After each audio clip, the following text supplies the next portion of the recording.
Hello, everyone. Welcome to Unapologetically Keto. My name is Ralph Peterson. I'm going to be the host. Click here when live or stream. Oh, what? Okay. I'm new at this going live thing, so hopefully this is working.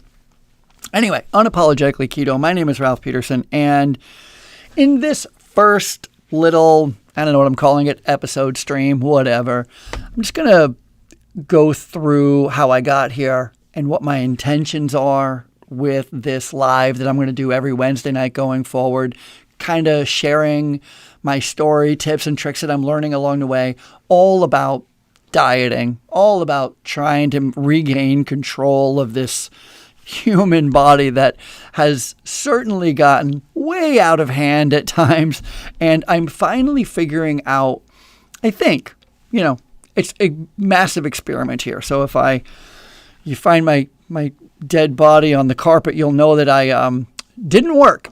Whatever I was trying didn't work. But let me give you a little history on where I came from and what brought me here. I just want you to know my full story. As a matter of fact, I found a video that I'm going to show you. It is from nearly 10 years ago. It is from June 8th. Yeah, June 8th, 2016. June 8th, 2016, just for reference, in April of 2012, I had the worst episode, worst experience of my life. I was in the Bahamas. I was a pretty bad alcoholic. I kind of drank and ate my feelings. I drank and ate to cope. I drank and ate to fit in. I drank and ate to be the life of the party. Everything for me was alcohol and food. And it all came to a head in April 25th, actually, of 2012. And I wrote about it, actually, and I wrote a book called Adventures in Dietland. This was my first attempt at trying to share what I went through and kind of the tips and tricks on what I learned on how to lose weight. Because I lost 150 pounds that first stint. And then, of course, over the years, I gained a lot back. And I'm back on the other side where I'm once again getting my diet and weight under control. I'm trying to figure out, I'm constantly trying to learn how to do it. That's really the thing. What does success look like? How do you get successful in dieting? That's been the biggest challenge, the education piece, not knowing, not understanding how the body works, and everything is so confusing. I know it's basic, calories in, calories out. Is it? Turns out not so much, right? Or you gotta, you just listen to your body. When your body is full, just stop eating. Well, it turns out my body's a fat liar, so that doesn't work, right? So all these ups and downs. And so I found this video in 2016 that I want to share with you. And before I do, I do want to start the show. I guess maybe I'll call it a show. I do want to start the show with showing my numbers today. Today is Wednesday, so if you can see this, my ketones are at 4.9, which, by the way, is huge for me. And my glucose is at 75. Now, I've been fasting since Sunday. So I've been following this regimen by Dr. Boz. By the way, let me just up front say, if you're interested at all in learning how to correct metabolic issues in your life, if you're interested at all in about how to go on a keto diet, Dr. Boz is the best. She's literally taught me everything I really know right this second about keto. And she does a live every Tuesday night on YouTube. I cannot recommend it enough. She actually has a 21-day class coming up. I think the registration for it opens in a week or in 10 days. Register for that class. It doesn't matter what it costs. I'm telling you, that 21-day class changed my life. It literally gave me the confidence to be here with you right now. Without her, I would not understand keto the way I do now. I would not be able to explain it the way I'm going to be explaining it to you now. So Dr. Boss. And I wanted to show my numbers. The 75 for a glucose number is really important to me because I've been fasting. This is my 11th week of fasting for 72 hours every week. So for every week, for the last 11 weeks, I have fasted for 72 hours, and then I would eat only one meal a day. I don't mean to only eat one meal a day, to be quite honest with you, but that's kind of what happens when you're on a keto diet and you're fat forward, meaning I eat fat before I eat anything else, and I only eat fat and protein. But you're just never hungry. I'm just not hungry, which is a godsend. Talk about a mind bend, because I have been struggling with food my whole life here, Anyway, I found this video in 2016 that I want to play for you, and it's a raw moment of mine. Again, like 10 years ago, 9 years ago, almost 10 years ago, where, well, let's just watch it. That was me, by the way, at 350 pounds. I'm going to stop being embarrassed. I just got in from a 3-mile run, and I'm in Baltimore. It's pretty muggy, so you got to run early.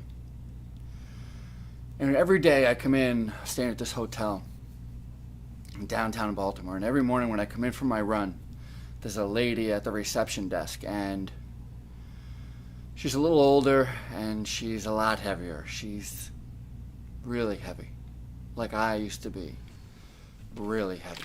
And I would wave to her on my way out, and I would wave to her on my way back in, but that was it. That's all I did. And this morning I came in, and I'm huffing and puffing because I'm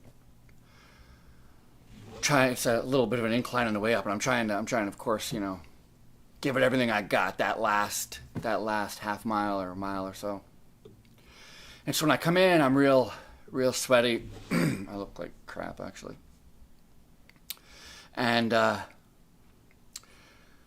just catching my breath inside the lobby, and she says, "Oh my goodness, would you like some water? You look like you could use a bottle of water." And she goes in the back to get me a bottle of water. And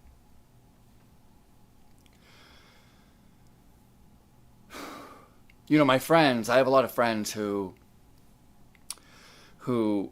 are very proud of me and my weight loss journey, and every time I go around them, they're very quick and they want to tell everyone. It's happened to me this week. I'm at the Quality Awards for the American Healthcare Association and the examiner training thing. And so everybody who knew me 3 years ago, they've been watching this transformation. I only see these guys once a year, and so they're all like, "Oh my God, you should have seen Ralph when I first met him. He weighed 150 pounds more." And I want to crawl under a rock at that moment. I hate it. I really appreciate what they're doing, that they are proud of me and they want to tell everyone. You're not going to believe this guy. He used to be so much bigger, and he's really doing well, and he's keeping the weight off, and he's really motivated, whatever. So this lady, she goes in the back and she gets me this bottle of water, and listen, I'm done being embarrassed, I second guess everything. I keep making these videos and not putting them up because, I'll send them around to some people, and they're like, "Oh, the video is not good for this, and the video is not good in that, and the lighting's not right, and you're not really perfect, and you stutter, and sometimes you look away when you talk, and you're a sweaty mess. What are you making a video for? You're a sweaty mess." You know what? I'm done being embarrassed. I want to tell my story. It's not the prettiest. I'm not always going to look the best. I went over to that lady, and she gave me that bottle of water, and she said, "Oh my God, how far did you run?" And me, I go, it was a short run today. It was only 3 miles. She's like, "Oh my Lord, if I wouldn't be able to run that far if my life depended on it." And I realized how much of an asshole I just sounded. Oh, it's only 3 miles.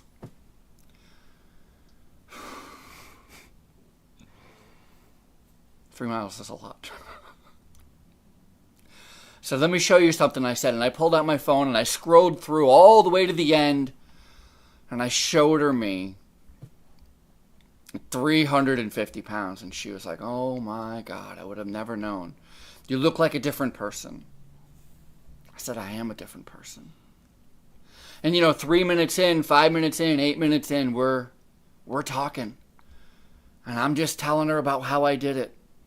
And the struggles and commiserating with her. And I leave this 3-minute conversation with this lady who I've seen for 3 days in a row and have not said anything because I am embarrassed to say, hey, I am just like you. I struggled. It took me a long time to figure out how to get this weight off, and I struggle every day still. I still struggle. It's still hard. I just wanted to make this video, and I want to put it up right now. I'm not editing shit. I don't care. For those of you who get it, you get it. For those of you who don't get it, don't watch my video then. I don't care. I want to help. I don't want to be embarrassed anymore. I want everybody to know, hey, listen. I'm Ralph Peterson. I used to be a hot mess. I used to be more than 350 pounds. I used to drink like nobody should ever drink. I used to be a smoker, 2 packs of cigarettes a day. I used to be very uneducated. I quit high school when I was 16. I didn't get my GED until I was 24. I work in housekeeping.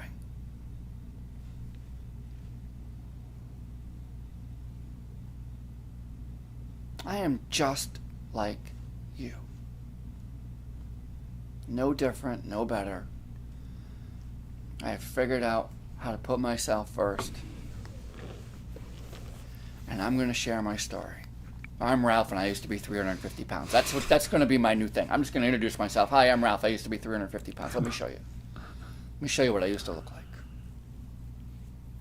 That's it. Sorry about the soapbox, but I'm done being embarrassed. I truly am done. And to everybody who brings me aside and says, you should have seen this guy, thank you for doing that. Thank you for giving me that reality check, because I need that. I needed that. Because you're right. You're right.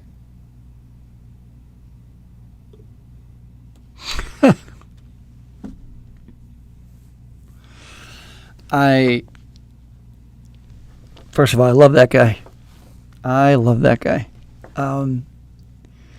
That was 10 years ago. And I never posted the video. In that 5 minutes, 6 minutes after having that encounter with that lady, I was,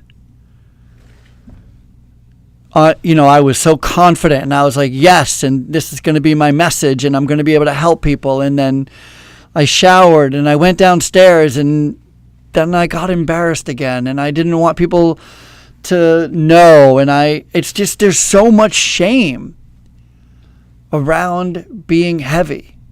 And my current wife, let me just put it like this. My current wife, that's right, that's not my first, but my current wife has never known me to drink any sort of alcohol, ever. She's never known me to be 350 pounds. She's never known me to be a high school dropout, she's never known me to be a smoker, I have been able to fool her. What, me? No, I've never done any of that stuff. I've been the perfect, you name it, perfect student, perfect weight, perfect health, perfect person my whole life. Surprise. No, I haven't. What's funny too is, they're not funny, but just kind of the way it goes is I feel like I really grew up fat. And I wasn't a fat kid. I was a skinny kid. I was skinny. I didn't have one thought about weight until I was probably 24, 25 years old. Prior to that, I was maybe too skinny if I was anything. But my parents were always heavy. my siblings were always heavy, my cousins, my aunts, my uncles, like everyone in my family was overweight, and my neighbors were overweight. It was rare where I grew up, and I grew up in a very poor part of town, and so a lot of welfare. I was on welfare, we were on welfare, and with welfare, you buy the food you can afford. And good news for us, potato chips and hot dogs and Wonder Bread. It's all pretty cheap. Not Wonder Bread. We didn't have name brand bread. I mean, I don't know what you're talking about there. But you know what I mean? Like the convenient kind of easy going kind of food, the casseroles, the hamburger helpers, the pasta, it's what we could afford. It's what we believed was the right food to eat. It was what my mom purchased and made, and we scarfed it up. We loved it.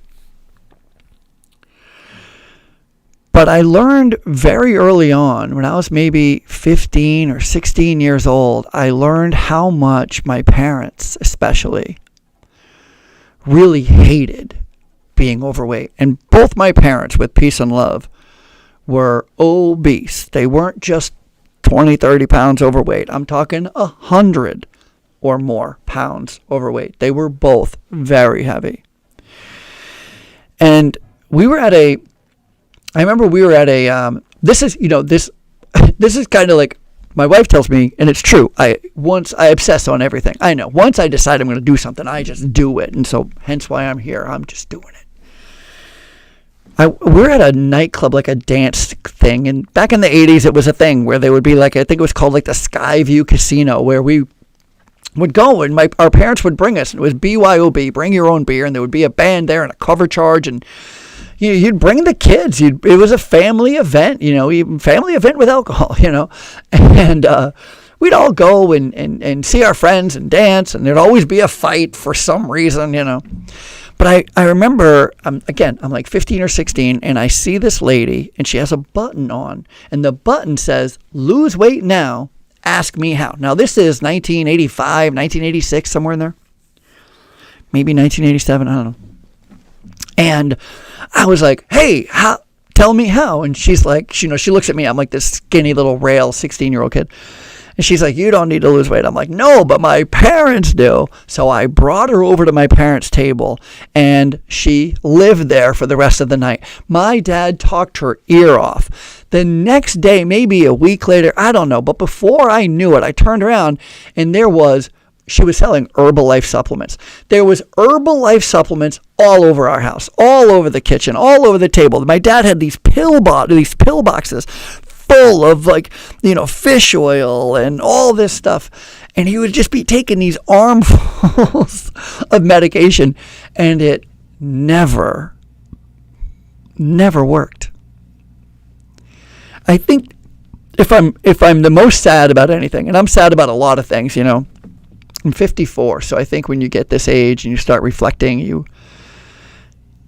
go, when you're young, you're like, I will never regret anything. And then you sit here at 54 and you're like, I kind of regret a few things. I wish I could take some things back. I wish I could have better conversations. I wish I knew what I know now then, that kind of thing. And my dad, man, if he was able to attend, the classes that I've been attending with Dr. Boz, he would, I can just see him. He would be smiling. He would be so happy because all he ever wanted was to know how to do it.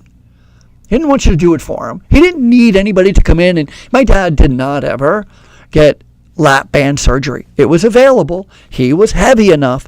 He never got it because he just tell me what to do and I will do it. If you told my dad, don't eat for a year, I'm telling you, he wouldn't have, he was just that guy. Whatever you say, I'm all in. It's got to work. And of course, nothing really worked, and nothing's long term ever worked. And he would lose 20, 30, 40 pounds, and he'd gain it back, and he'd lose, like all of us. My mom, on the other hand, a little different. She too was very much into the yo-yo dieting, into the trying to anything, the grapefruit diet or whatever, anything like that.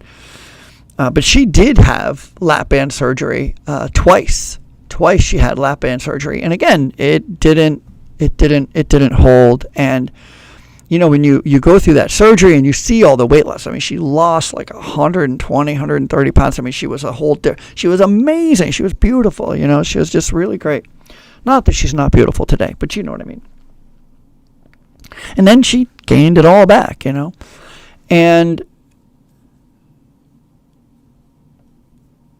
it's wild to think about, because as I look at my parents and I look at my own pattern, you start thinking like, okay, well, the apple doesn't fall too far from the tree, right? Like, obviously I'm going to be in the same shoes as them. I'm going to be struggling with weight my whole life. I too am going to be having that thought that I'm not, maybe I'm not strong enough. Maybe I'm not disciplined enough. Maybe it's easier for other people and it should be easier for me, and I just don't have any discipline. I'm not strong enough. What I'm finding out, though, is that none of that is true. Actually, there are mad scientists out there who are working very hard night and day. They're working more hours than I am, and I work a lot of hours. They're working overtime. There's teams of them, and all they want us to do is get addicted to their food. That's all they want to do. They want us to simply choose. If you have any stress in your life, you're not feeling good about yourself, a meeting didn't go right, a conversation went sideways, you have a tiny little pain in your side, or like, what could that be? Oh, it might be hunger. Might as well have a Snickers bar or whatever. They're geniuses at it, and it is very hard to compete.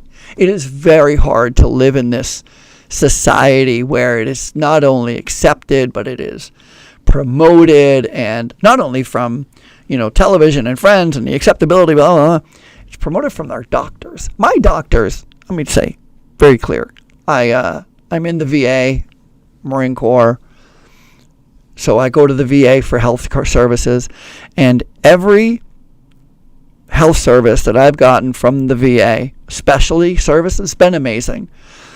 Everything from, podiatry to, I don't know, I broke my foot, the orthopedist, to whatever, like all of those specialty doctors, man, they're just the top of the top, right? They're just really, really great. I have not had any problems with that. But when it comes to the general practitioner, when it comes to my like general doctor, holy moly, what a nightmare it is to try to even bring up the word keto. I mean, forget it. They're just not on board. They still think, Captain Crunch cereal is an important part of breakfast, and they're just not letting go of that notion.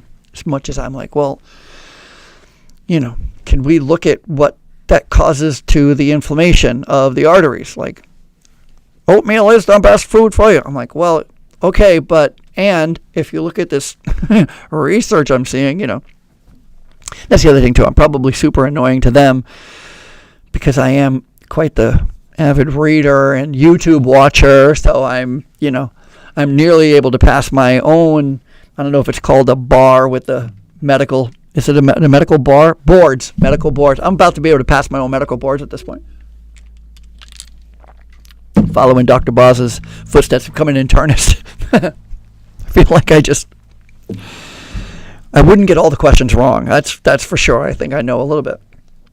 Anyway, so let me just walk you through kind of a couple of important steps or a couple of important times in my journey here that brought me to here.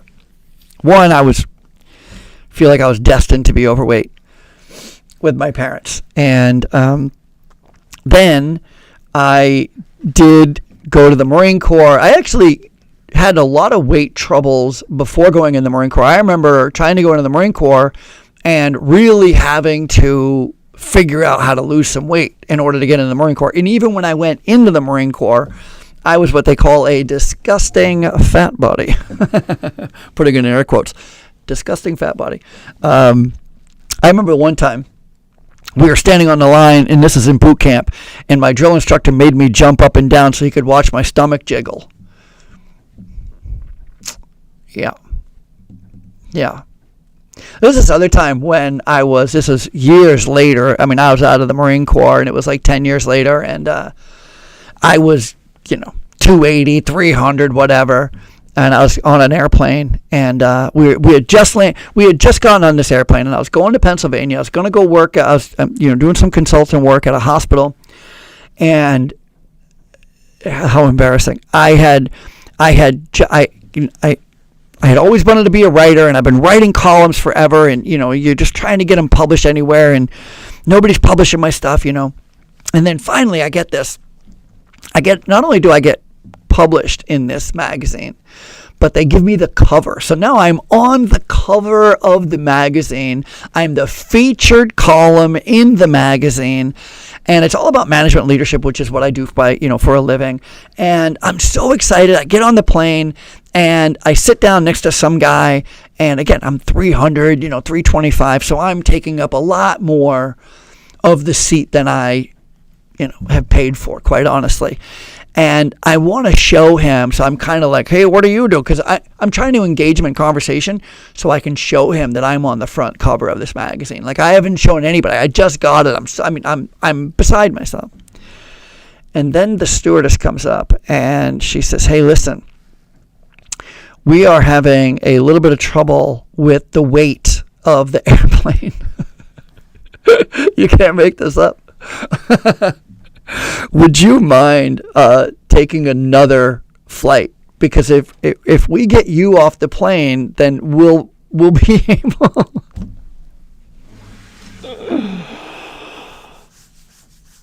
So I got off the plane.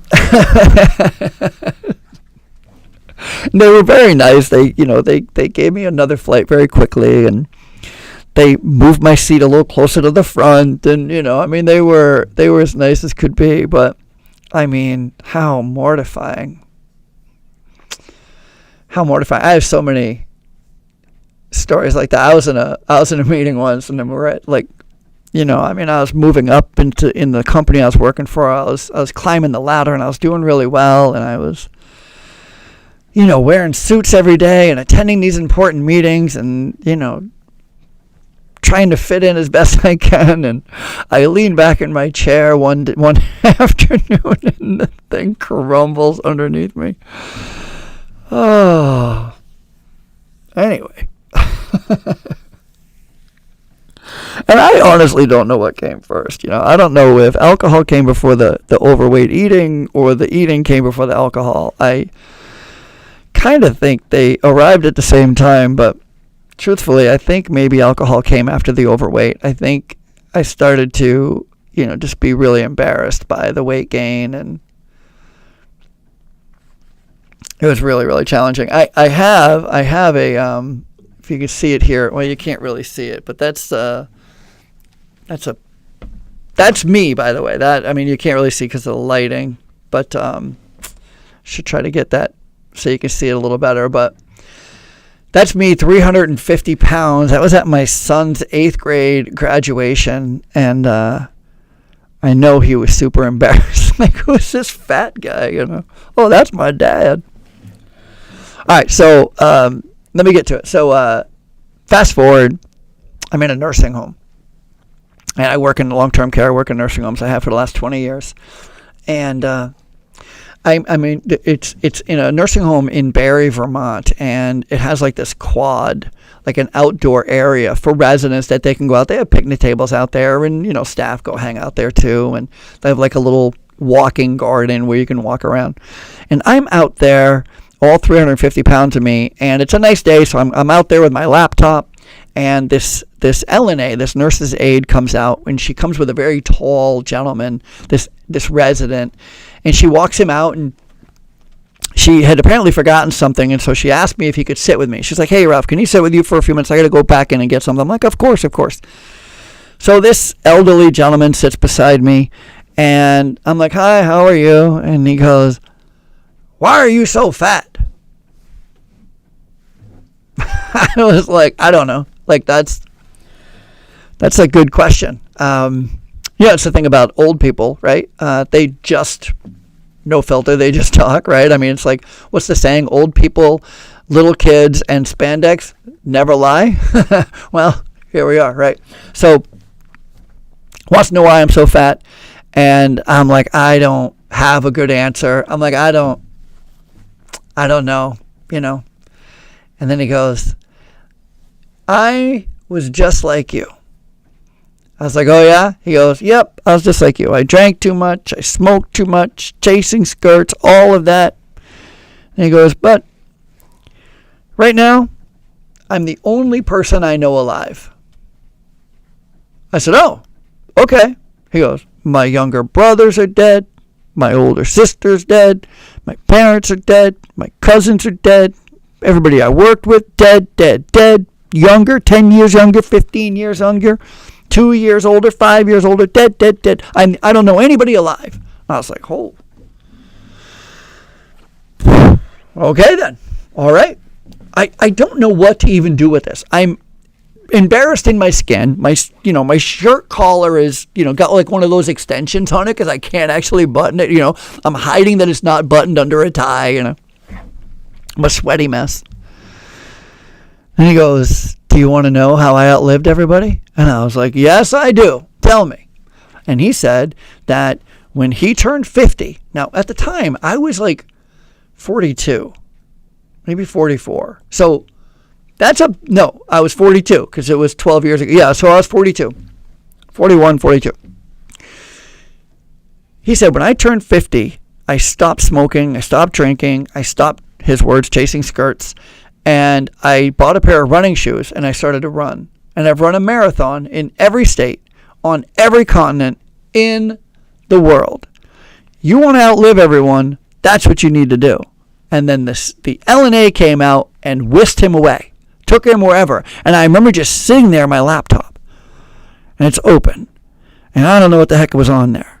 But I just kept thinking, is this guy crazy? I weighed 350 pounds. I'm lucky I can walk to my car without stopping for a break. He's like, what you should do is go start running. I'm like, there's no chance I'm going to go start running, Excuses galore. No chance I'm going to start running. But then fast forward, I have this incident in the Bahamas where I make a joke in this book, Adventures in Dietland, How to Win at the Game of Dieting from a Former Fat Guy. This is when I thought I knew everything, by the way. I wrote this with the confidence of somebody who not only lost 150 pounds, but thought that I wouldn't regain an ounce of it. I was wrong. We'll get to that. So in that book, though, I say that I hit rock bottom and then I fell down the stairs. Because when you're a drinker or an overeater or whatever, I mean, a drug addict, I imagine, is the same thing. I mean, I know for me it was true. I was always looking for rock bottom. I always wanted to hit rock bottom. I couldn't wait to hit rock bottom. I couldn't wait to be like, oh my God, when is it going to be like so bad that I go, all right, enough is enough, And that day, I didn't just hit rock bottom. I fell down the stairs, concrete steps into the pool, where I had to be rescued because I was too drunk to find what up was or down. I had no idea, So that was like the catalyst of me to go, okay, I need to get my life in order. I need to separate myself from all the things. And I need to quit drinking. And I need to figure out how to get everything back on track. And so I remember going to my doctor and asking her if bypass surgery was an option for me. And she's like, well, you're obese enough. That's what you want to hear. All right, good. I'm obese enough. She goes, but look here. And she tilted her screen so that I could see it. And it was a chart of my weight gain over the years. I had seen her for like 10 years. She had been my doctor. And it looked like a chart of somebody climbing a mountain. It just went straight up. Like every time I checked in, like every year, whatever, I just gained more weight. She goes, well, although bypass surgery might sound like a good idea to you, you would have to have significant weight loss in order to qualify for the weight surgery, because at that point they had stopped giving this bypass surgery to anybody and anybody who wanted it. You had to now like do counseling, and you first and foremost had to prove that you could lose weight. And she's like, you don't even have to lose a lot. If you could lose 10 pounds, 15 pounds, 15 pounds would be, the ideal at 350 or whatever. I'm like, okay. I couldn't, I think I went home and ordered Chinese food. I did not lose 15 pounds. So that didn't work. So she was like, well, would you be open to going to Overeaters Anonymous? And I was like, no, I mean, that's the last, I don't think I belong in Overeaters Anonymous. She's like, neither do I, but, maybe just check, maybe there'll be a good support for you. So the hospital had an Overeaters Anonymous in the hospital. So it's like, they're meeting at 3 today. I'm like, fine, I'll stay. I go, and it wasn't the right, first of all, I was the smallest at 350 pounds. That's an interesting thing. I was the only one who didn't bring snacks. I was like, there were people that had to be pushing 400 or 500 pounds, and they brought a family-sized bag of Doritos with them and a Mountain Dew. Like, I was like, okay, I'm bad, but maybe I'm not at their level. Okay. So, as luck has it, I mean, I had heard about Weight Watchers a few times. Of course, I had dabbled with Weight Watchers. My parents were really big into Weight Watchers a few times. And so I looked up a Weight Watchers, and that really is what did it for me. Once I started doing Weight Watchers, the number one thing with Weight Watchers, by the way, for anybody who is interested, I think Weight Watchers is fantastic. And I lost 150 pounds. It's no joke. I lost 150 pounds on Weight Watchers. So let's be clear. And I tried everything. I tried Jenny Craig. I tried the Whole 360. I tried Paleo diet. I tried the Atkins diet. I tried the grapefruit diet. I tried the F Factor diet, which is all based on fiber, which was, in retrospect, like the most insane.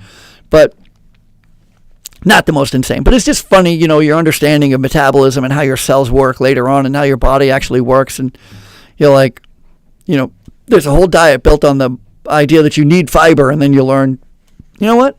You don't need any fiber. Oh, who knew?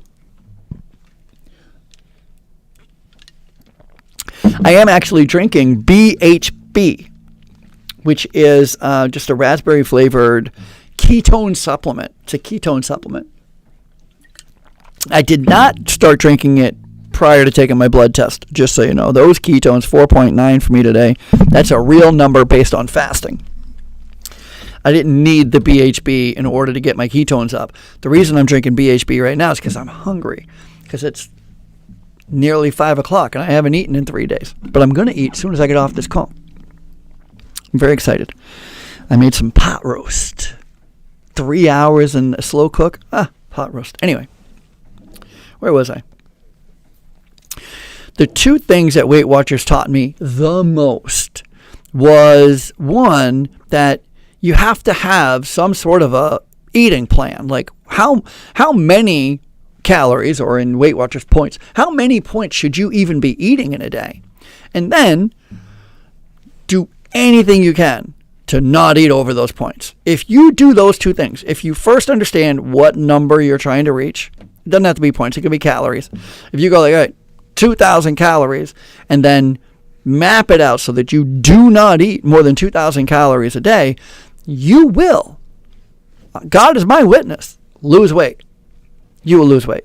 And that was the first time I had ever even considered, like, I should actually be counting and paying attention to what I eat. And in fact, I will say now that I got so regimented in counting points and calculating points and making sure that I'm, staying on track, that it's taken me a long time to break that habit. Because at this point, I'm trying to break the habit of tracking what I eat. Because the theory in keto and carnivore, I'm not carnivore, by the way, I should tell you, I'm not. Carnivore is an advanced diet. Carnivore sounds like it's the easiest diet in the world. It isn't. It is, in my experience, carnivore is the most advanced diet that I aspire to one day maybe tackling, but I'm not even close to being able to tackle carnivore. Carnivore is tough. Really tough. Okay. Anyway, so I learned this about Weight Watchers, and I start attending Weight Watchers, and that really works out really well for me. And I start running, and I remember this guy in the nursing home, and I'm like, I start walking a little bit and then jogging, and then I sign up for my first 5K, and then my friend Eric is like, hey, we're thinking about doing these mud runs. Do you want to do them? They're like, what are they called? Like Spartan races, and something. There's another one. So I was like, yeah, let's do it. So we start, doing all these mud. It's super fun. Everybody's fit and interested in getting, in shape. Here I am, still 300, 280, because when I first started doing Weight Watchers, I got down to 280, and then I thought I was skinny, so I stopped tracking, gained it all back. Idiot, right? Oh, me. So then I do Weight Watchers again, and I finally get down to I think my lowest weight in Weight Watchers was 207, which was, boot camp. When I came out of boot camp, I was like 186, 187. Best shape of my life. You want to lose weight, join the Marine Corps. That's what I say. They will not feed you, and they will run you to the ground. It was the best. The best. I love the Marine Corps. But I get down, so I finally get down to 207. I start running marathons, half marathons, having a blast doing it. And then maybe 2 years ago, it probably started, with, let me just be honest. It probably started with some Chinese food, or it started with some French fries, or, oh my God, the desserts look so good here. Let's just get one, And my wife is the type of person who can order a dessert, like an amazing dessert, have one or two bites and be like, oh no, I'm good. I never met a person like that in my entire life. Matter of fact, I think she's ill or something, because I see that amazing dessert, whether I'm hungry or not, I am enjoying that entire. What are you kidding? Not only am I eating mine, I'm eating hers, right? So. She's like, I don't understand you. If I can bring ice cream home and put it in the freezer and not even think about it. I'm like, yeah, that's nice for you. For me, that ice cream is like a dog whistle. Everywhere I turn, I can hear, hey, remember, there's ice cream in the freezer. Hey, remember, there's ice cream in the freezer. I'm like, I think I'm just built different. Built wrong, perhaps. Perhaps.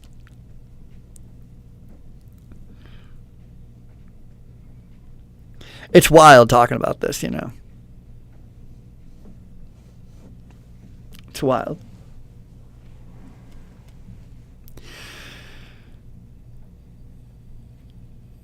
There's this awesome thing when you lose weight and your clothes are getting looser, and you start, you go shopping for that first time, and you're like, oh my God, I fit in an extra large, You know how long it's been since I sit. I was wearing 4X. I had a 48-inch waist. 4 feet around. I was like an Oompa Loompa. I remember fitting into an extra large, and I couldn't believe it. I was like, oh my. It was a little tight, and I didn't care, I'm getting it, What's the opposite of that joy is, of course, when you're trying to stretch out that extra large shirt because it's not fitting anymore. That large shirt. I think I got down to a medium at one point. I couldn't believe it. Like a size 32 or 34 pant. I was like, oh my God. I'm like so happy with myself. And then the 34s didn't fit anymore. And then I had to get to a 36, and then the 36s were getting snug. What is happening to me? And during this whole time, I got to tell you, during this whole 2 years, the last 2 years that I'm gaining weight, I'm doing Weight Watchers. I'm getting desperate. I'm trying everything. I decide I'm going to go vegan or vegetarian, and then I'm not having any results on vegetarian, so I'm going to go vegan. I'm just going to be super strict, and that doesn't get me anywhere. And I'm going to run more. Well, it turns out you can't outrun your diet. That doesn't work. And everything that I would try, I would fail at, and I would get so discouraged. I'd get so discouraged that it was very easy to go like, well, I'm just going to get some French fries. Don't judge me, So I kept saying that to my wife. We'd be like, go to a restaurant, and I'm like, I'm going to get dessert. I don't want to, I'd preface. I'm like, I know. I don't want to, just leave me alone. Just let me have some dessert. I'm not feeling very good about myself right now. Let me get some French fries. And she's a good sport, and she doesn't want to, she's my friend, so she's supportive even when I'm being stupid. And gaining weight. And then, so I have my best friend, Devin. He and I ride, and I think if there's any advice I can give you in life, get one best friend. A lot of people have like 5, 6. I have one. I have one best friend. And he's all I need. He is. I'm going to have him on next week, I think, if I can. I'm going to try to swing it because he's amazing, and he's on this keto journey too. He's been helping me a lot. I gave him an award way back in like 2015. I gave him an award. I used to have a podcast. This is not my first podcast. This is not my first rodeo, friends.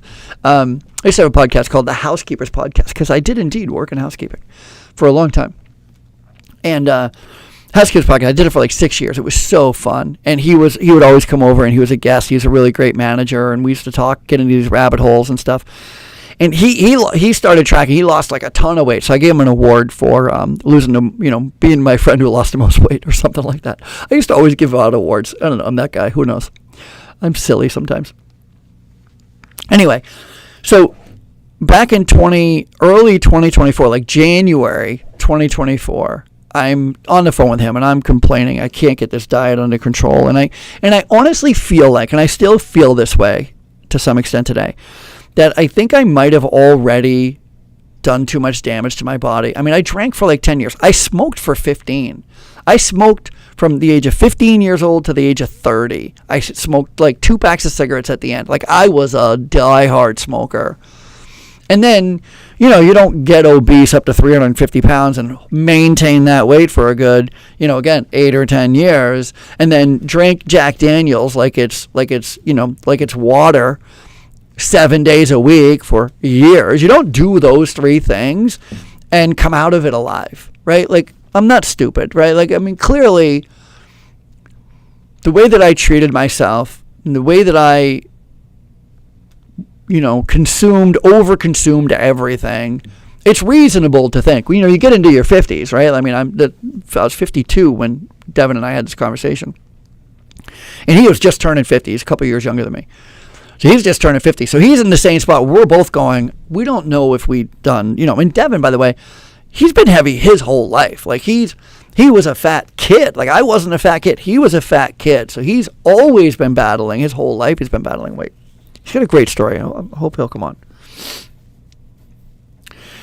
He says, so I'm telling him about Weight Watchers, and he's like, you got to stop doing Weight Watchers. You got to stop doing Weight Watchers. You got to stop doing Weight Watchers. And I'm like, no, but I know that I did need to stop doing Weight Watchers not because Weight Watchers doesn't work, but because I was gaming Weight Watchers. You can game Weight Watchers. You can play the Weight Watchers game where you can, there's so many 0-point foods now that you could eat 5,000 calories and not have a single point. Like, it's crazy. And for an overeater like me, So I was doing, my standard breakfast would be an egg white omelet with broccoli and chicken. So no cheese, no egg yolks, no butter. Butter was the most sinful thing on Weight Watchers. And I remember having a conversation with him, and he's like, just please try to do 2 things for me tomorrow. He's like, don't eat egg whites. Have the yolk and add a tablespoon of butter. And I was like, you're out of your mind. It causes disease and cholesterol and heart disease. He's like, no, it doesn't. He's like, I'm telling you. So he's on keto at that point. And I'm like, what is keto? I don't really know. And he's like, trust me, please do it. So the next morning, I leave my egg yolk in, I add a tablespoon of butter, and I'm not going to lie, first of all, it was the best eggs I'd had in like 8 years. Like, delicious. I mean, can we say amen to egg yolks and butter? Holy moly. Like, it was like a sinful, dessert. It was so good. I am hungry too, so maybe I'm just thinking about it a little bit more. But it was so great. And then this weird thing happened. He calls me that night, and he's like, hey, how did it go? And I was like, well, actually, you know what? I don't think I ate lunch. Now, the significance of this is that I was the type of person at the time where I would eat breakfast, I would pack a lunch, and then I would drive to work. It would take me 45 minutes to get to work, and I would be in my lunch pail on the way to work. Like, I'd be eating my lunch on my way to work, like after I just ate breakfast. So clearly it wasn't filling me. Clearly I wasn't being satiated, And he had me add egg yolks and butter, and I skipped lunch. I wasn't hungry for lunch. And that was the first time that I was like putting it together. I'm like, okay, all right, there's something to this. Okay. Because we're also, like, we just both started jumping down in a rabbit hole. We got into Dr. Fung, who is does this whole thing about autophagy, and Dr. Perlmutter about uric acid, and we found Dr. Boz and Dr. Berry and the steak and butter girl, like all of these people who are at the forefront of this idea of understanding metabolic health, right? So we can call it keto, you can call it carnivore, whatever. Here's the real truth of this whole understanding is that we're talking about how do you heal yourself at the metabolic level, at the cellular level. What is happening at the cellular level to your body when you eat French fries as opposed to when you eat butter? It turns out your body reacts quite differently to both of those foods. And once I started to understand how metabolism works, how the cells work, how the mitochondria, which is the most important, the mitochondria, the liver, like all these things all working in tandem. Like I said, so let me just be full disclosure. About August of this year, I started to do some research on the GLP shots that I've been hearing about, Ozempic and all that stuff. And you started to hear, as you probably did, you heard all these negatives, like all these negative things about these Ozempic shots and whatever. And you have Ozempic face and whatever. But then I heard Dr. Boz, and again, she's the master at this keto stuff.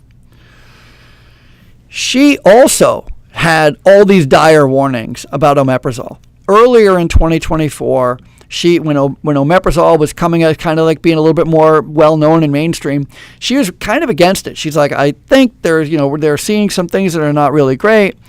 And then here in 2025, this year, right around July, August, she comes out with a video and she's like, I was wrong. She's like, when you look at the research about what these GLP-1s are doing and how they interact with the body, how they help metabolize fat, and how, because they're just hormones. It's just it's two hormones. It's literally hormone replacement. I mean, it's no different than a woman going into menopause and taking hormone replacement. Like, it's just your hormones are not responding or are broken, or they're not acting the way they should. So they add an endogenous hormone replacement, and it's better. What the doctors are finding out about these GLP-1s and these hormones is it's the same thing. It's not that I was or my parents were or that you perhaps are lazy, undisciplined. You have, you're not worthy, all the things because you're overweight. It may simply be a hormone problem. It may be nothing different than wearing a pair of glasses when you go to read. Maybe that's all it is. And once she said that, I was like, okay, well, if Dr. Boz says that GLP-1s are not only beneficial, but they're not going to kill you, it's like not a bad thing. I reached out to, who did I reach out to? Ro, R-O, Ro. I recommend them. I mean, they don't know I'm even talking about them, but they make it super easy to get a prescription. They monitor every month. We have conversations, back and forth. If I want to increase or decrease, they're very responsive with the dosage and all that stuff. They've been amazing. But I started taking Zepbound in early August of this year, and right after that, I joined Dr. Boz's 21-day class. Now, Dr. Boz, she has this 21-day metabolic fix class. And she tells everybody, there's like 200 people in her class, by the way. I mean, there's only 200 seats, so you better sign up if you're interested because they sell fast and there's no more than 200 seats. You can't get in if you don't get in. You know what I'm saying? By the way, I'm going again. I attended. I'm attending again. As soon as it opens, I'm buying the ticket. I am attending again. I mean, I cannot tell you how much I benefited from it already. I just know I'm going to benefit even more. Okay. She says that if she's only going to take a few, like maybe like 50 people, I don't remember exactly how many people, but it's not a lot. If after the 21 days, if you follow everything she says, if you do everything she says, and you can prove it, because again, with Dr. Boz, everything is about your blood. It's not enough to pee on a urine stick. It's like, how do I feel? Who cares how you feel? What is your blood telling us? Are you in a good state of ketosis? Are you able to maintain a state of ketosis? Do you have your glucose under 100 or your DBR, Dr. Boz ratio, under 100, under 80? That's what she measures. And when you sign up for the class, you have to have a monitor. You have to do a little finger stick here. This is my little finger stick jabby. I'm wrestling with this microphone. And you have to check your blood every day. And you have to upload it every day to the platform. And she and her team reviews your blood every day. So they're monitoring every day. So if you are not sticking with the class, if you're not doing the work, then she will not make the offer at the end of the 21 days. But for those of us who are, she makes the offer. And here's the offer. She says, if you are interested in continuing on and trying a GLP-1, which she is completely in support of, but it has to be under a keto diet because it won't work if you're not under a keto. You'll lose weight if you take a GLP-1 and you're not on a keto diet. You'll lose weight because one of the things that it does is it really takes away the food noise. And the food noise has definitely been my lifelong struggle, just like thinking about the food all the stupid time. So that's the biggest part that it does. But it doesn't fix your mitochondria. It doesn't fix your metabolism. It's not good for you by itself. You also have to be on the right diet, and that diet is keto. And so if you want, then she'll prescribe you with the GLP-1. She'll get you into it, and we do it for 12 weeks, and you'd see, and it's microdosing, very low amounts of this GLP-1. And it's Zepbound because Zepbound has 2 hormones. I think they're coming out with a new one that's going to be 3 hormones. And I'm not an expert at this, but I think more hormones the better. I'm not sure, but I think so. More hormone replacement the better. So since August of this year, I did the 21 days in September, like September 1st or September 8th, 21 days of the Dr. Boz. Then I've been with her, and she said she has us all on this class that we fast for 3 days a week, 72 hours. Your last meal on Sunday, whatever time that is, you don't eat again until Wednesday at that same time. Start with the sardine challenge, whatever. And anyway, we've been doing this for 11 weeks. Next week is going to be our last week. It'll be 12 weeks. Next week will be our 12th week. And I am down nearly 50 pounds since August. Not only that, but as you can tell from my blood, my glucose is in the 70s. That's amazing. My glucose is never under 125, 130, My blood sugar, what are you talking about? And my ketones today were 4.9. That is insane. That is, I'm only 11 weeks in of this keto journey. I'm I'm September. So I'm almost 3 whole months into following this keto journey, and I've had the most amazing success. I'm still learning, still trying to figure it out. And if you'll indulge me, I'm going to be here every week, and I'm going to tell you what I'm doing. I'm going to share my numbers. I'm going to share when I eat, when I fast, which is just salt, what I'm drinking, what I'm learning. I'm going to have guests on who are good at keto or new at keto or struggling to learn what keto is. I'll answer any questions that you have, and I just want to be a resource. I want to help. I want to help. I think the most important person in my life is me. And I think the most important person in your life is you. And so I'm done making excuses. I'm done apologizing. I'm done being embarrassed. Am I on keto? Yes. Am I taking Zepbound? Yes. Am I embarrassed by it? No. Nor am I embarrassed about wearing glasses to read. Not embarrassed. I was overweight. And yes, I chose the desserts and the pizza and the Chinese food, and I did a lot of it to myself. Agreed. But when your eyesight goes bad, your eyesight's go bad. And when your hormones don't work, your hormones don't work. And if a hormone replacement helps you calm down the noise in your head, well, I say do it. That's it. Thank you so much. Now, how do I finish this live? Who knows? Oh, here we go. Talk to you soon.